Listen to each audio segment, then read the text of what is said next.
Architecture is my main subject, I can say. It doesn't mean I prefer to call myself to an architect. I prefer to call myself a human being who has a mind and who are capable to think. Architects are responsible for our own surroundings. Design influences people's life. That's a fact. Architecture, it's a mixture of a very complex human activity because it's partly is very intellectual and partly is very physical. In my belief, architecture is part of art, not in the same way as a painting or music, because you can use what architects was doing. So you need to have these buildings, you need to have these environments which are formed to the needs of human beings. So we change the environment, nature. But architecture is much more than this. It gives you a feeling when you feel at home. It's not only you feel comfortable, you feel at home, and that's the place from where you are going out, but you need to go back as well. And that is the place that is the center of your, how can I say, family life. To pay attention about your surrounding, it's very important. Not me is famous. The fame is for the object that I was created so many years ago, and I was successful to remain at the background, not in the spotlight.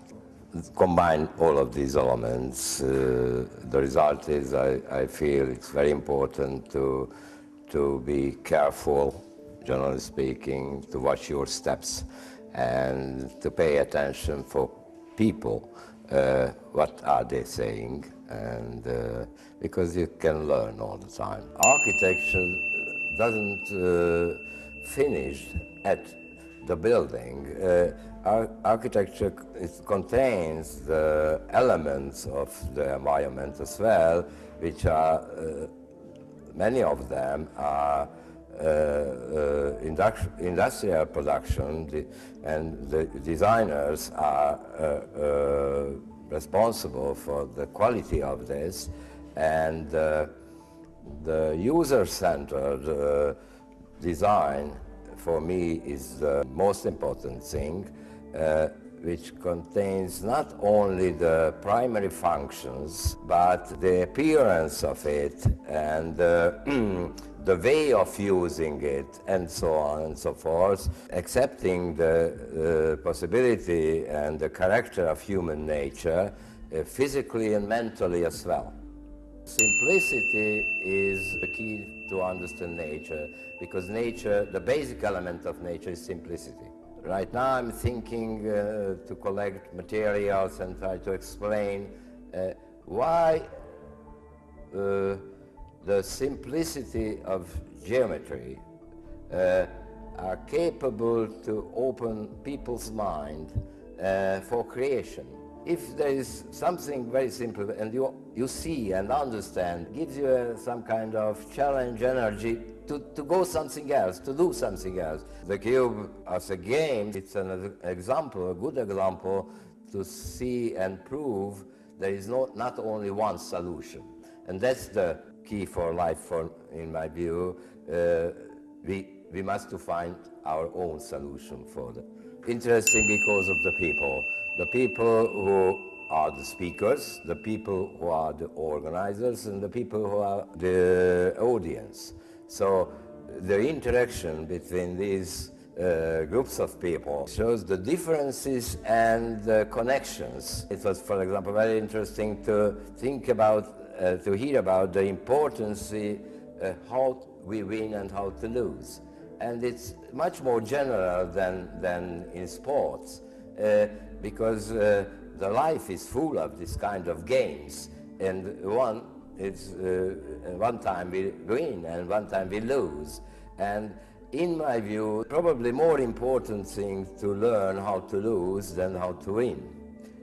That's one thing. Other thing is, I feel sometimes it's more difficult to win than to lose. I mean, to handle how, if you are the winner. What does it mean?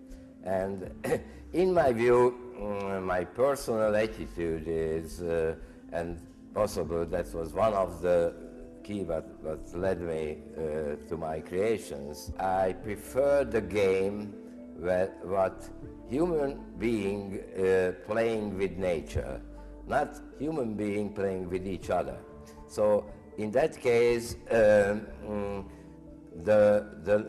winner all the time has no problem, and the loser is, again, it's not a problem, because we don't, in a normal regular game, the winner take off something from the loser, because he take off the possibility of winning the game, and it can be sad for the loser. If I win a game with nature, nobody has any fear.